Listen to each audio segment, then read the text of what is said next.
Example 4 में दिया है, two parallel lines L and M are intersected by a transversal P, show that quadrilateral formed by the bisectors of interior angles is a rectangle। ये important question भी है, और ऐसा ही question हमने lines and angles में किया है। Two parallel lines और कुछ एंगल बाइसेक्टर्स की बात होती है। Example number 5, lines and angles. ठीक है ना, कि ये हमने टू पैरेलल लाइंस को एक ट्रांसवर्सल से इंटरसेक्ट किया, कॉरस्पॉन्डिंग एंगल्स के बाइसेक्टर्स ड्रॉ किए, प्रूव दैट कॉरस्पॉन्डिंग एंगल के बाइसेक्टर्स पैरेलल हैं। या आपको कहा गया था कि these two angle bisectors are parallel to each other, then prove the lines are parallel. Example 5 था लाइंस एंड एंगल्स का। ये बहुत ही इंपॉर्टेंट क्वेश्चन है, पेपर में आपके इस बार आ सकता है, क्योंकि 3-4 साल से नहीं आया। लाइंस एंड एंगल्स का सबसे डिफिकल्ट क्वेश्चन इसको मान सकते हैं। ठीक होगी बात है। तो अब हमें क्या दिया हुआ है, क्योंकि हम पैरेललोग्राम्स की बात कर रहे हैं, रेक्टेंगल की बात कर रहे हैं, तो इसमें अब हमें दिया है कि हमारे पास दो पैरेलल लाइंस हैं, ट्रांसवर्सल इंटरसेक्ट कर रही है, राइट, और उसने दिया भी हुआ लाइंस है L and M intersected by a transversal P। For my sake of convenience मैंने सबको नेम दे दिया यहाँ पर, क्योंकि मैं एंगल्स के बारे में बात करूंगी, C D, और जो इंटरसेक्शन पॉइंट है उसे मैंने लिख लिया E and F। ठीक है, कौन से एंगल के बाइसेक्टर्स दिए हुए हैं? Interior angles. Parallel lines, transversal, interior angles कौन से हुए? ये चार है ना। इन चारों को बाइसेक्ट करना है। तो अगर हम बाइसेक्टर्स ड्रॉ करते हैं तो कुछ इस तरह से ड्रॉ होंगे, एक ही आ गया, एक यहां से ऐसे आ गया। ठीक है, so these two bisectors intersect each other, आपस में पैरेलल वाली तो बात रहेगी नहीं, राइट। यहां से भी बाइसेक्टर एंड, तो कहते हैं जब ये चारों बाइसेक्ट करते हैं ना, आपको प्रूव करना है कि जो इनके इंटरसेक्शन से क्वाड्रिलेटरल बन रहा है, एक 4 साइडेड फिगर हमारे पास बन के आ रही है, उनको हमें प्रूव करना है कि it is a parallelogram, it is अ, क्या प्रूव किया हमने? इट इज अ, क्या है क्वेश्चन में बोलो? It is a rectangle. ठीक है, अच्छा रेक्टेंगल कौन सा होता है? कौन सी फिगर को रेक्टेंगल बोलते हैं? Opposite sides equal, opposite sides parallel, और ऑल एंगल्स 90। ठीक है ना, तो किसी भी कोऑर्डिनेटर, कभी भी रेक्टेंगल की फिगर को ड्रॉ करना है, कंस्ट्रक्शन करनी है, तो आप क्या करोगे? एक स्ट्रेट लाइन लोगे, कुछ भी लेंथ लेकर सबसे पहले उस पर परपेंडिकुलर ड्रॉ करोगे।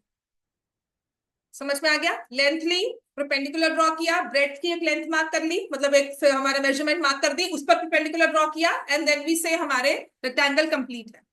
तो जब भी हमें रेक्टेंगल प्रूव करना है, it is sufficient to prove all angles 90। ठीक होगी बात ये।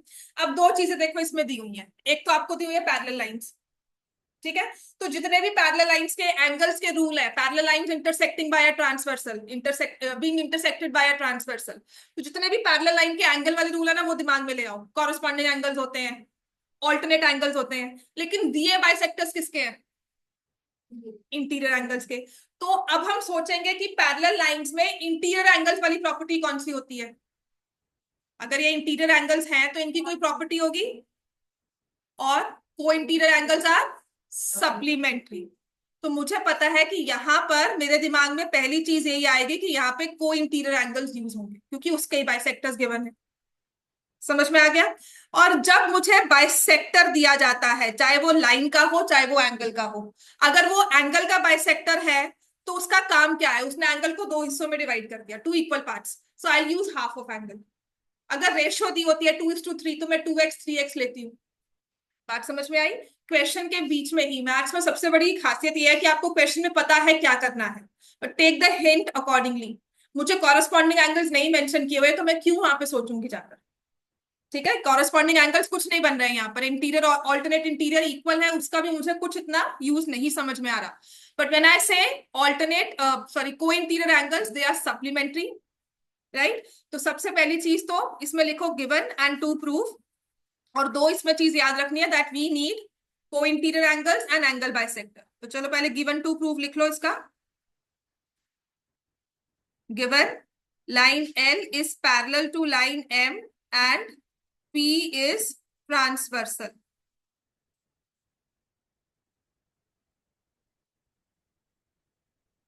Line L is parallel to M and P is transversal.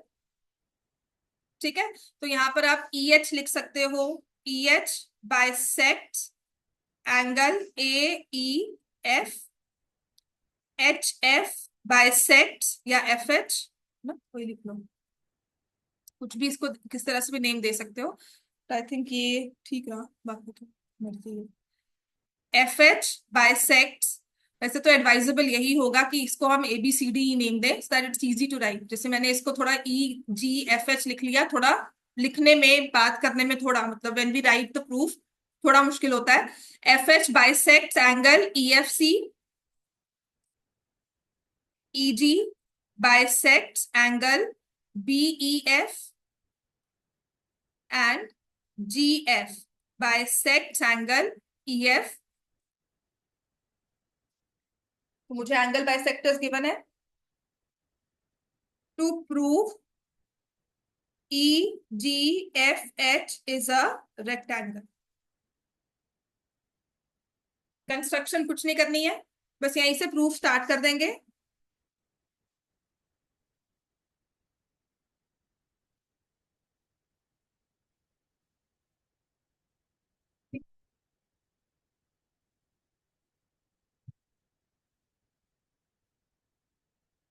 इन्होंने पहले पैरेललोग्राम प्रूव किया है, उसके बाद उसे एक एंगल रेक्टेंगल, एक एंगल 90 कर दिया। I prove all the angles 90 degree, वो भी लिख सकते हो। If you want to go by proof then वो भी जो एग्जांपल में लिखा है बुक का प्रूफ वो भी कर सकते हो, बट मुझे ये बहुत इजी लगता है। ठीक है, मैंने क्या करना है, मुझे पता है कि लाइंस पैरेलल है और को इंटीरियर एंगल सप्लीमेंट्री। मैं लिखूंगी line L is parallel to M and P is transverse.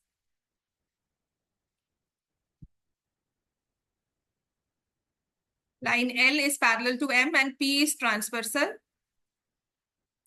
Therefore, angle BEF plus angle EFD किसके इक्वल हो गया? 180। और रीजन हम क्या देंगे? They are co interior angles. ठीक हो गया, they are co interior angles.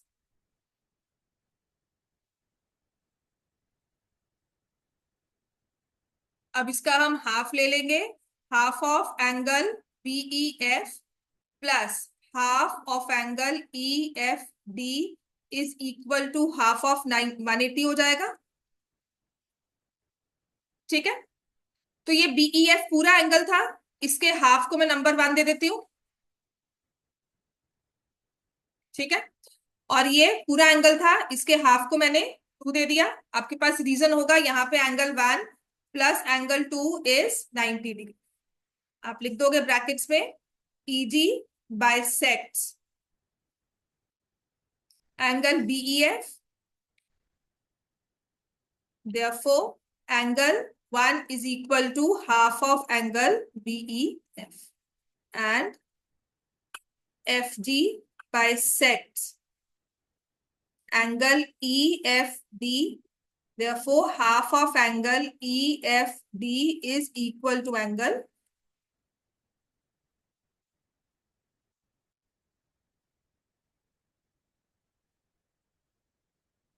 ये जो प्रूफ मैं करवा रही हूँ ना, ये पैरेललोग्राम्स में काफी क्वेश्चंस में भी यूज होगा, आगे सर्कल्स के क्वेश्चन है वहां पर भी यूज होता है।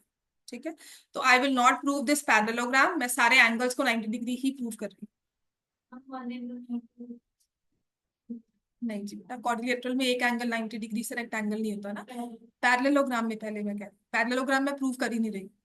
ठीक है, मैं ऑल एंगल्स 90 प्रूव कर रही हूँ, तो रेक्टेंगल बन जाएगा। हाँ, बिल्कुल लिख सकते हैं। ठीक है, इतना लिख लिया हमने।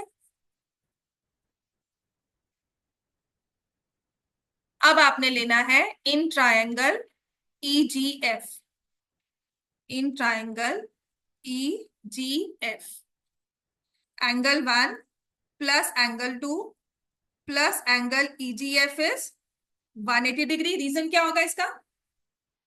क्या लिखोगे रीजन में यहाँ पे? बाय ट्रायंगल की बात कर रहे हैं, उसके एंगल्स का, हाँ क्या रीजन लिखेंगे? Angle sum property.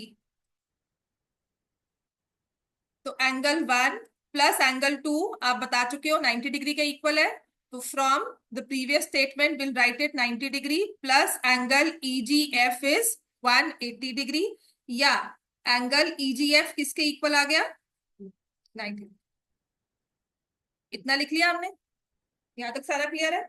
आपने हाफ एंगल ले लिया, हाफ एंगल करके दो एंगल्स का सम 90 ले लिया, वो ट्रायंगल का पार्ट बनते हैं, उससे हमारे पास ट्रायंगल का जो वर्टिकल वाला एंगल है वो 90 डिग्री आ गया।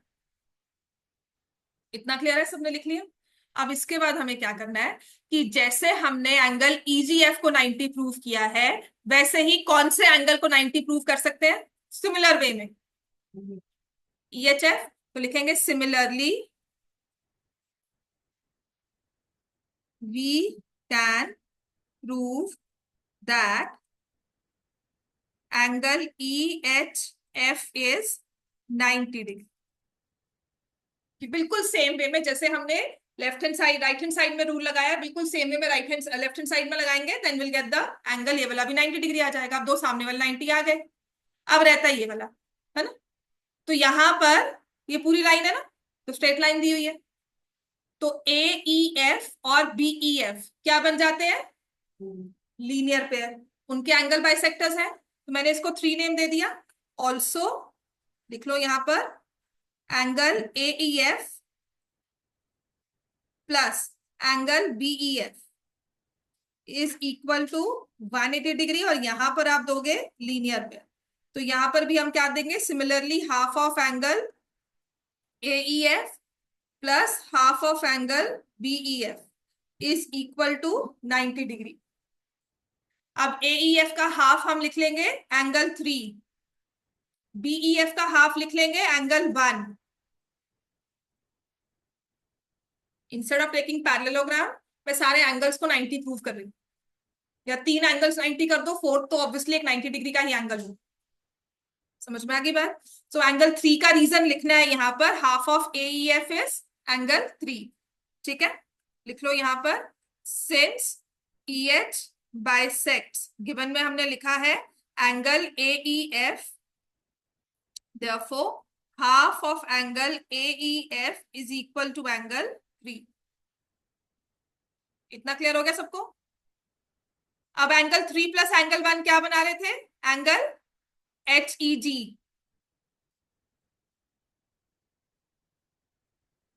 एंगल 3 प्लस एंगल 1 क्या बनाते हैं कंप्लीट एंगल HEG। और इसी तरह से लिखते हैं सिमिलरली वी कैन प्रूव,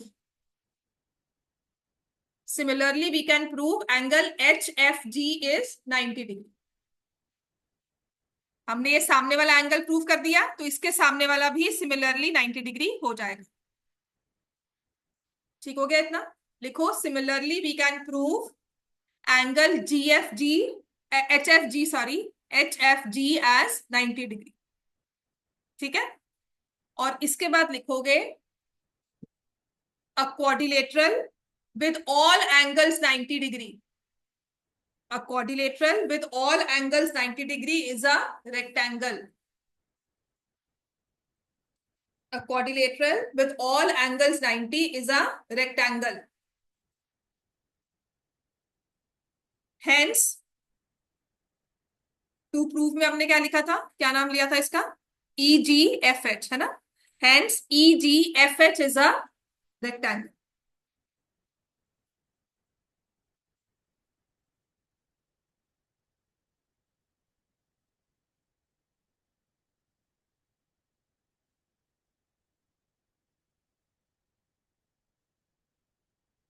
ठीक है ना। अब जो हमने ये प्रूफ किया है ना, इसका ही सिमिलर वर्जन आपका एग्जाम्पल 5 में है। जो एंगल AEF है उसमें वो पूरे कंप्लीट एंगल है। हाँ उससे हाँ बेटा बिल्कुल आता है। फिगर से भी बाहर नहीं नहीं AF फिगर से बाहर कहाँ जाएगा, ये देखना AE कहाँ गया बाहर, नहीं हुआ ना। फिगर से बाहर तो तुम यहाँ पे कह रही हो, तो AEP होगा, ये वाला एंगल होगा। क्लियर हो गया। तो जो हमने एग्जाम्पल 4 में छोटा पार्ट किया ना, हाफ ऑफ एंगल्स लिए, वही आपका एग्जाम्पल 5 में यूज होता है। समझ में आ गया? तो अगर हम एग्जाम्पल 5 को वैसे प्रूव कर रहे हैं ना, तो एग्जाम्पल इसको करना भी कोई हमारी कोई गलत बात नहीं होगी कि मैंने इससे पहले पैरेललोग्राम प्रूव किया। दोनों के प्रूफ सेम हो जाते हैं ऑलमोस्ट। समझ में आ गया? जो हमने प्रूव किया है एग्जाम्पल नंबर 4 में, वैसा ही सिमिलर प्रूफ है एग्जाम्पल 5 का। क्लियर होगी बात? इसीलिए इसे याद करना आसान हो जाता है, एग्जाम्पल 5 इंपॉर्टेंट है, राइट? तो जैसे उसने लिखा है बाइसेक्टर्स, जो आपका क्वेश्चन आया था ना अभी एमसीक्यू में, bisectors of angles of parallelogram from a rectangle, वो इसी का प्रूफ है। और ये एमसीक्यू फॉर्म में आते हैं सर, कि अगर आप एक पैरेललोग्राम में एंगल बाइसेक्टर्स ड्रॉ करोगे तो उनके इंटरसेक्शन से जो क्वाड्रिलेटरल बनकर आएगा वो रेक्टेंगल होगा। ठीक है, चलो ये बाद में करेंगे, पहले हम करते हैं एक्सरसाइज 8.1। आपकी बुक में जो क्वेश्चन है पहले वो सॉल्व कर लेते हैं। क्वेश्चन 1 पिछली बुक का तो मैंने करवा दिया था। Next we have if diagonals of parallelogram are equal show that it's a rectangle. ठीक है, एक्सरसाइज 8.1 क्वेश्चन नंबर 1। थोड़े इजी वाले क्वेश्चंस कर लेते हैं। Exercise 8.1 question number 1। आज का होमवर्क होगा सेक्शन सी पूरा सॉल्व करके आना है उसी पेपर का। ठीक है, जो आपका रेलिवेंट होगा। और मंडे को ना ये सारे सॉल्यूशंस लेकर आने, बिकॉज मैं चेक करूंगी क्लास में। जब आप टेस्ट दोगे मैं आपके सारा होमवर्क ये चेक करूंगी। समझ में आ गया? ये थ्योरेटिकल पेपर जो आपके थ्योरी क्वेश्चन है सब्जेक्टिव है, उन्हें चेक करना पड़ेगा। Exercise 8.1 question number 1, if diagonals of parallelogram are equal then show that it's a rectangle। एक पैरेललोग्राम है, उसके डायगोनल्स इक्वल है, तो जब भी ऐसा होगा वो एक रेक्टेंगल फॉर्म करेगा, हमें ये प्रूफ करना है, राइट? तो ड्रॉ पैरेललोग्राम, उसको नेम करो ABCD, उसके डायगोनल्स ड्रॉ करो और डायगोनल्स के बारे में जो प्रॉपर्टी दी हुई है उसे लिखो। Given a parallelogram ABCD in which diagonal AC is equal to diagonal BD। जो डायगोनल AC है तो डायगोनल BD के इक्वल।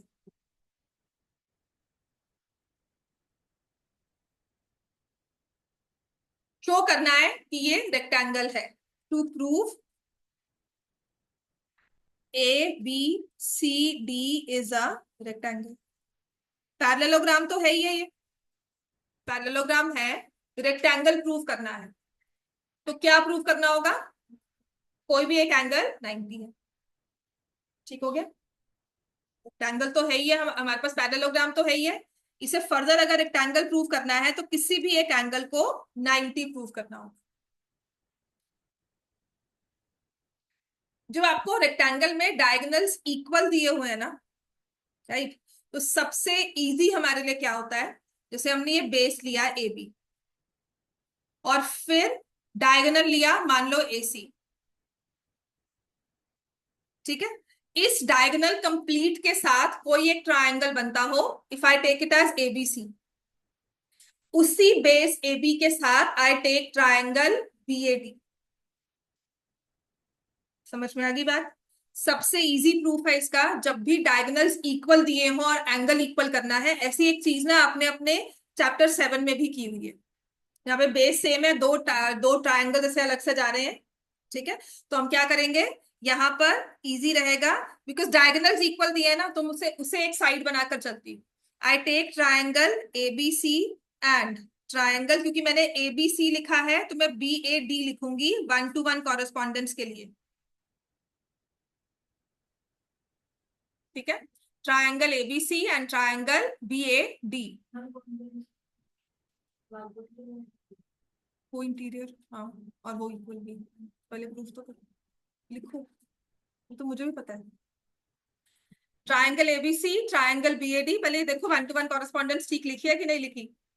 सबसे बड़ी गलती इसमें यही होती है, ABC AB और AB मैच कर रहे हैं नेम के साथ, BC और AD मैच कर रहे हैं, opposite sides are equal, and AC और BD मैच कर रहे हैं, वो भी इक्वल हो गए। डायगोनल्स के बारे में बात हो रही है, सबसे जरूरी चीज है 1-to-1 कॉरेस्पॉन्डेंस देखना। ठीक है, अब इनमें मैं साइड से लिखूंगी AB is equal to AB, क्या है कॉमन। उसके बाद BC is equal to AD। क्यों इक्वल होगा ये BC और AD? रीजन क्या दोगे? opposite sides of parallelogram.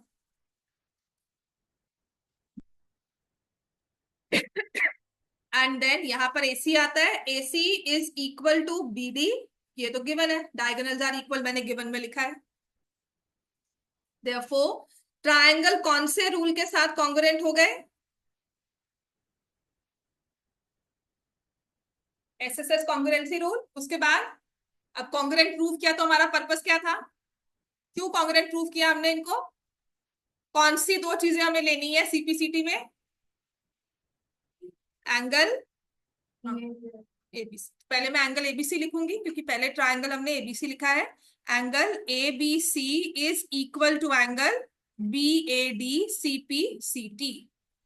Also angle ABC plus angle BAD is equal to 180 degree. इसका हम रीजन लिखेंगे, adjacent angles of parallelogram are supplementary.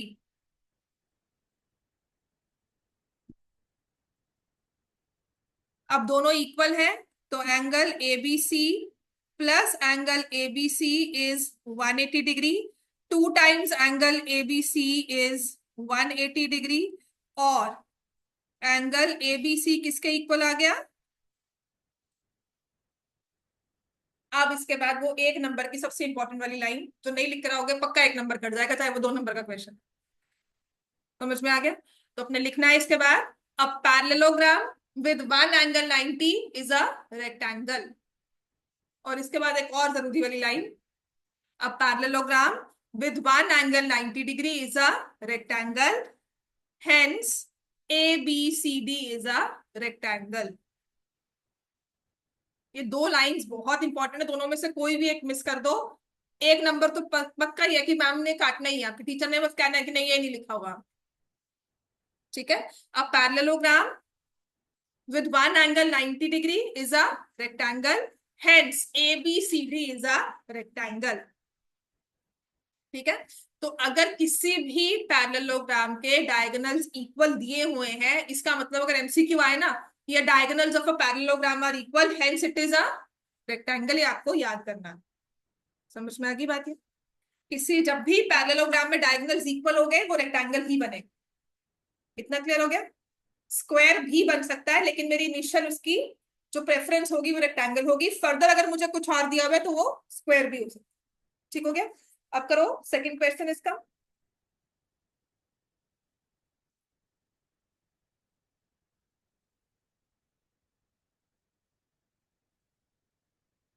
इससे पहले ना एक क्वेश्चन है पिछली वाली बुक में, लिख लो लिख लो, पहले वो करेंगे। क्वेश्चन नंबर 2 से पहले ही ना आपके 2 क्वेश्चन जिसमें ना मिस कर दिए हैं। Show that if diagonals of a quadrilateral, book में नहीं दिया हुआ, अलग से लिखना है इसको। Show that if diagonals of a quadrilateral, पुरानी वाली बुक में दिया हुआ है, अगर किसी के पास पुरानी बुक है तो उसमें एक क्वेश्चन होगा, अगर नई बुक है तो नहीं है। ठीक है, this is question number 3 of the old book. The question says show that if diagonals of quadrilateral, show that if diagonals of quadrilateral bisect each other at right angle। अगर किसी भी क्वाड्रिलेटरल के डायगोनल्स बाइसेक्ट करते हैं right angles पर तो वो क्या बनेगा? हाँ जी, किस वाले में डायगोनल्स बाइसेक्ट भी करते हैं, 90 पे भी होते हैं?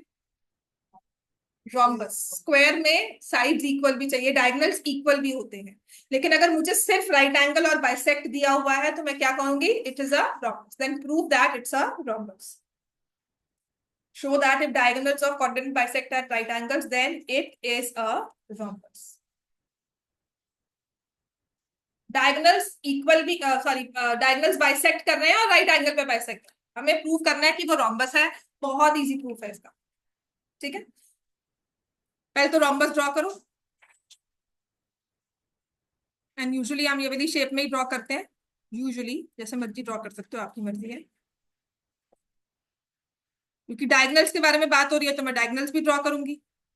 आई name it as A, B, C and D, diagonals bisect at O, AO और OC इक्वल है, OD और OB इक्वल है, और ये 90 डिग्री का है। अच्छा, ये अगर क्वाड्रिलेटरल है, मुझे इसे रोम्बस प्रूव करना है, तो रोम्बस की सबसे पहली प्रॉपर्टी क्या होती है? ऑल साइड्स इक्वल करनी है ना, तो इसमें मुझे सारी साइड्स इक्वल ही करनी है। ठीक है, अब मैंने आपको बता दिया कि AO OC के इक्वल है, OD OB के इक्वल है, और इन बिटवीन एंगल 90 डिग्री बनता है। तो कुछ समझ में आ रहा है कौन से वाले दो ट्रायंगल्स को कॉन्ग्रुएंट करेंगे? ऑपोजिट वाले और एडजेसेंट वाले कर दो, AD CD हो जाएगा, फिर इन दोनों को ले लो। ठीक है, पहले लिखो given a quadrilateral ABCD in which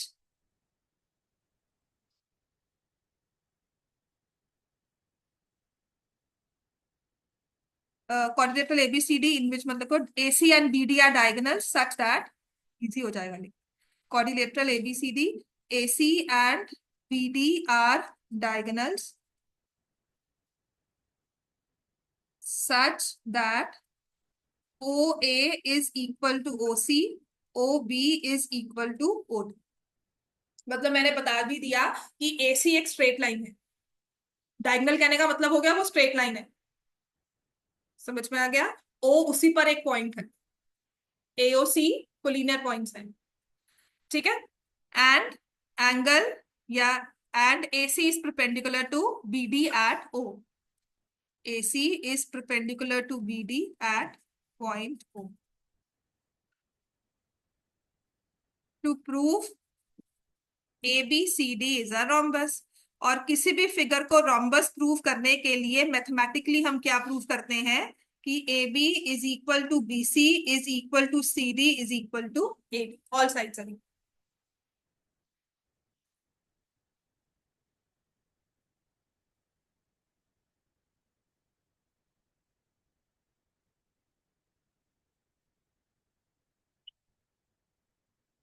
construction कुछ करनी नहीं है, इतना लिख लो, फिर हम प्रूफ स्टार्ट करेंगे। लिख लिया सबने? गिवन टू प्रूफ, तो कोई भी दो एडजेसेंट ट्रायंगल्स ले लो। ठीक है, proof in triangle AOD and triangle, सिर्फ 1-to-1 कॉरेस्पॉन्डेंस का ध्यान रखना। मैंने AOD लिखा है, तो मैं C वाले पार्ट से स्टार्ट करूंगी। CO AO is equal to CO, ये हमारे लिए गिवन था, हमने गिवन में लिख दिया।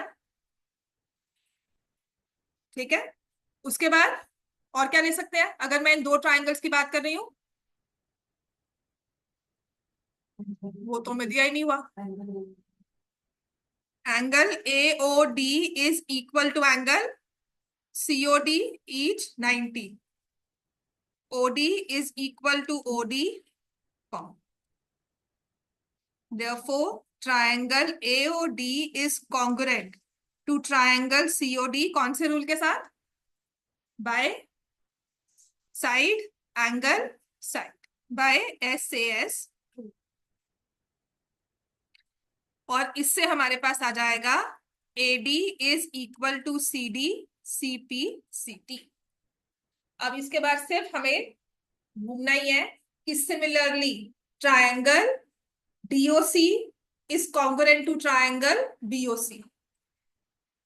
Similarly, we can prove triangle DOC is congruent to triangle BOC or CD is equal to BC।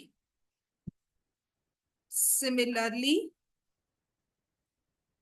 triangle COB is congruent to triangle AOB or BC is equal to AB। अब इन तीनों के साथ ही ले लो 1 2 3, all sides are equal. ठीक है, AD is equal to CD is equal to BC is equal to AB। From 1 to 3,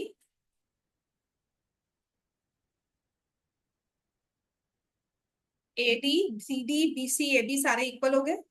और इसके बाद हम लिखेंगे अ quadrilateral with all sides equal quadrilateral with all sides equal is a rhombus. Quadrilateral with all sides equal is a rhombus. A quadrilateral with all sides equal is a rhombus. Hence, ABCD is a rhombus. तो कभी भी किसी quadrilateral के diagonals bisect करते हैं right angle पर तो वो रॉम्बस ही बनेगा। आपने 8th में कंस्ट्रक्शंस की थी, फिर डिलीट हो चुका है वो भी। 8th क्लास में कंस्ट्रक्शंस की थी, रॉम्बस को ड्रॉ करना, स्क्वायर ड्रॉ करना, 8th क्लास में था चैप्टर अंडरस्टैंडिंग क्वाड्रिलेटरल्स में। आगे कंस्ट्रक्शंस थी नहीं थी, डिलीट हो चुका है। सबसे बुरा काम ये करता कि जब ना ये कंस्ट्रक्शंस का चैप्टर था तब ये करते थे कि आपको डायगोनल्स की लेंथ दी हुई है, draw a rhombus whose diagonals are 8 and 6।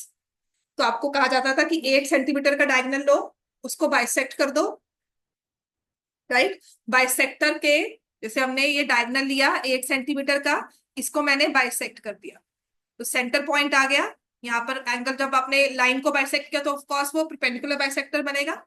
यहां से 3 ड्रॉ कर दिया, यहां से 3 ड्रॉ कर दिया, एंड देन 90 डिग्री पर भी है, बाइसेक्ट डायगोनल्स बाइसेक्ट भी कर रहे हैं तो रॉम्बस हमारे पास आ गया। हमें साइड नहीं दी हुई, सिर्फ डायगोनल्स दिए हैं तो हम रॉम्बस ड्रॉ कर सकते हैं। समझ में आ गई बात? नेक्स्ट आते हैं आपके बुक का क्वेश्चन नंबर 3। नहीं होगा अभी, इतना नहीं देना चाहिए, इतनी जल्दी नहीं होगा। क्वेश्चन नंबर 2 करना है आपकी बुक का, उससे पहले क्वेश्चन लिख लो जितना टाइम है हमारे पास। और अब सेक्शन बी करके आना है आपने, सेक्शन सी करके आना है of the same paper.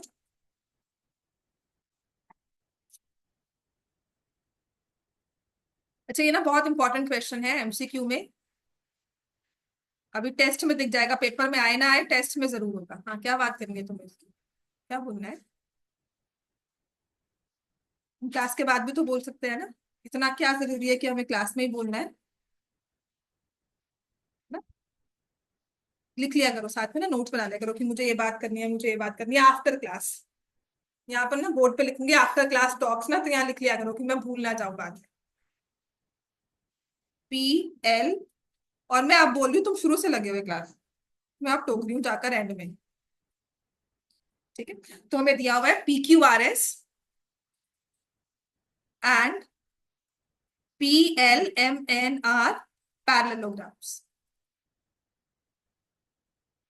Find the measure of angle M. MCQ है, बहुत इजी है। हाँ? दोनों कोऑर्डिनेटर्स है, एक बड़ा एक छोटा।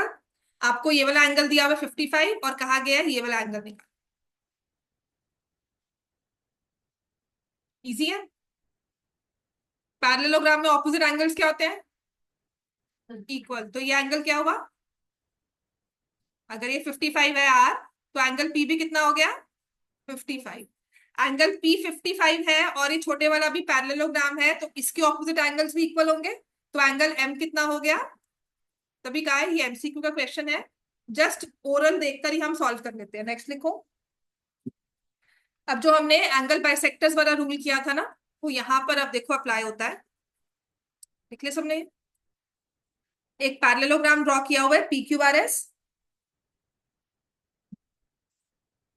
चैप्टर जब फर्स्ट एक्सरसाइज हो जाएगी ना, मैं आपको इसकी वर्कशीट शेयर कर दूंगी, पर तब तक बुक के क्वेश्चंस ही सारे रिवाइज करना साथ साथ, और मंडे को प्रिपेयर्ड रहना, एमसीक्यू का टेस्ट है, उसके बाद नेक्स्ट सैटरडे को कोऑर्डिनेटर्स का टेस्ट होगा, ठीक है। सो PQRS is a parallelogram, PA and AQR angle bisectors, ठीक है। ये भी एमसीक्यू में ही आता है, PA and AQR angle bisectors. PQRS एक पैरेललोग्राम है, PAQ angle bisectors, PA and AQ, P और Q के रिस्पेक्टिवली, ठीक है। Find the measure of angle PAQ। बहुत इजी है, अभी प्रूव भी किया पीछे।